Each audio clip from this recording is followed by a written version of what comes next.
Hey guys, it's Ash and welcome to a new month, meaning new current meta tier list. Guys, just recently we've had a bunch of new balance changes, 6 new hypercharges, and the newest brawler, Mo. So keep in mind the meta is still pretty new, it's evolving, but I've asked the pros and looked through all the stats from ladder stats to ranked mode, and we're going to establish the most up-to-date meta tier list that I'm going to share with you guys right now. Alright, let's start with the 1-star brawlers, guys. We have Hank, Doug, Penny, Ash, and Mr. P still at the 1-star. Big reason for that is because there's just too many brawlers that counter them in this current meta. Brawlers like Penny and Mr. P lack the DPS, get easily countered by popular tanks and assassins, while a brawler like Hank and Ash, they lack the DPS. They don't have the damage potential to counter other popular tanks, while a brawler like Janet just fell back to 1-star due to her lack of DPS, her low damage output. Maybe once she gets a hypercharge is gonna move up, but for now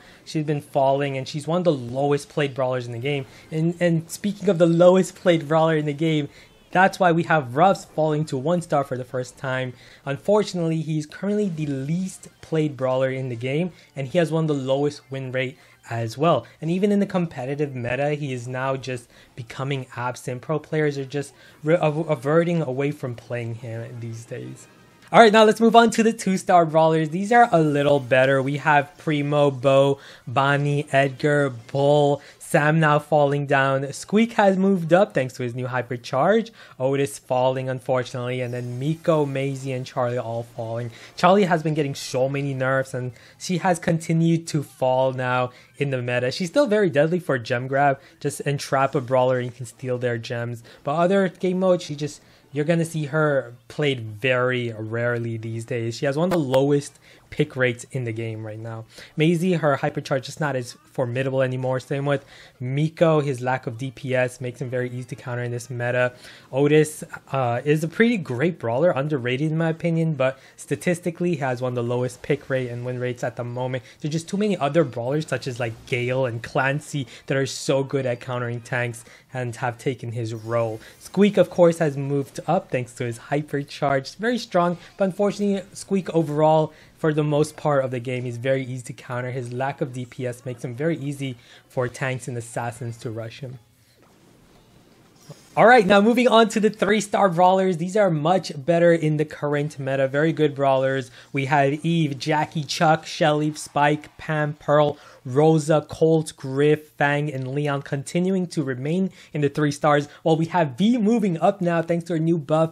Her charge B shot now does 4,400 to 1 shot. We got Melody continuing to fall down, unfortunately, after her nerf to her health. She hasn't been the same as an aggressive assassin type brawler. And then we have brawlers like Gray moving down because this meta is pretty bulky, guys. It's a high health, high aggressive brawlers, and so Gray doesn't really succeed in that meta along with other better options. And then we have hybrid assassin tanky type brawlers like Buzz, BB, and Draco falling, with other powerful tanks moving up in the meta. We got Lou moving up a bit here. He's very good as an anti-tanky brawler against common tanks such as Frank and Daryl that you're going to be encountering a lot in this meta. And then we have Grub moving up now finally thanks to his recent damage buff. He got about an 8% buff to his damage output. He's a lot better now, but he's still pretty easy brawler for especially competitive players to dodge and counter with assassin brawlers. And then we have Lola moving up a little as well thanks to her recent damage buff.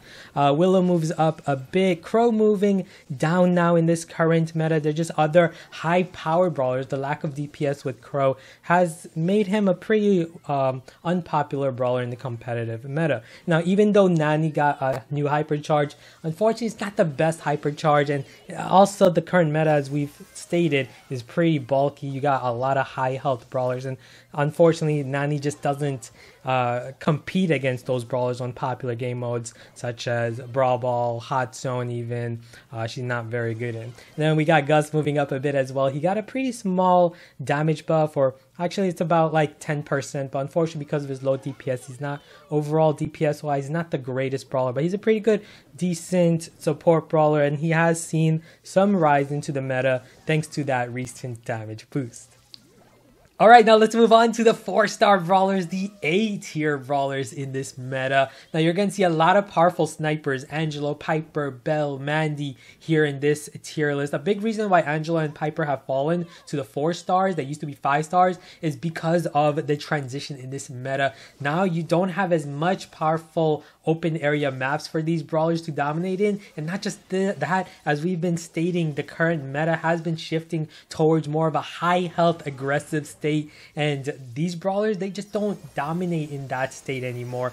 And then we have brawlers such as Kit falling down. His cheeseburger gadget did just get nerfed. He's not as powerful of a support brawler anymore in 3v3. We've got Terra. She's gonna be so underratedly strong soon, guys, because her Hypercharge is actually very underrated, very strong. It destroys terrain, it destroys all the bushes and walls, as well as give you a 20% larger pull rate, which is going to make it much easier to team wipe enemies or even get double kills at a much easier rate. And then we have Sprout moving up with his recent damage buff as well. We have Mortis, of course, moving up to 4 stars. Don't be surprised if next month Mortis somehow makes it to 5 stars, because he has one of the most dangerous hypercharges in the game right now. It doubles his heal, doubles his damage, making him one of the strongest late game brawlers. For a win condition, you can win with one powerful hypercharge super, guys. Now with Mortis, he's so dangerous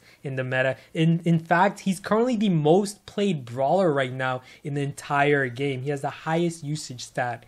And then we've got Poco, of course, with his recent hypercharge. Not the strongest hypercharge, but it does give an overheal shield, and that can be very deadly, very underrated, especially in the esports. I'm expecting to see a lot more Poco soon. Stu recently got a buff as well. Unfortunately, he's gonna still remain here at the 4 stars due to his lack of DPS. He did get a health buff, which is going to make him a little stronger in this meta. Colette moving down to 4 stars here, now that we have a lot of powerful lower health brawlers we're going to mention soon in the 5 stars. RT moving down as well here, mainly because of his pick rate. He's one of the most unpopular picked brawler in the game, even though he's a very strong one, very strong hybrid, long range, and anti-tank, anti-assassin brawler.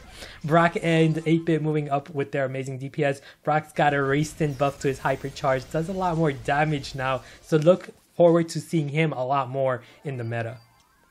Alright, now the 5-star brawlers, the best of the best, guys. And we obviously have to start with the #1 brawler in the game right now, the newest brawler, Mo. He's absolutely broken right now. So strong with his super. Very few brawlers can actually beat a Mo, guys. He does absolutely crazy amount of damage. When you use his super again, because you get it free after you use it. Reload your ammo and deal even more damage. Just check out some of these highlights with Mo for dealing instant crazy amount of damage. And then we have Daryl. Daryl has moved up from the 1 star all the way to 5 star with the newest super change. You get 2 supers, and he's absolutely powerful, so deadly right now, very overpowered. A lot of people don't realize just how powerful he is, but you guys are going to, as you see more and more Daryls right now in this meta.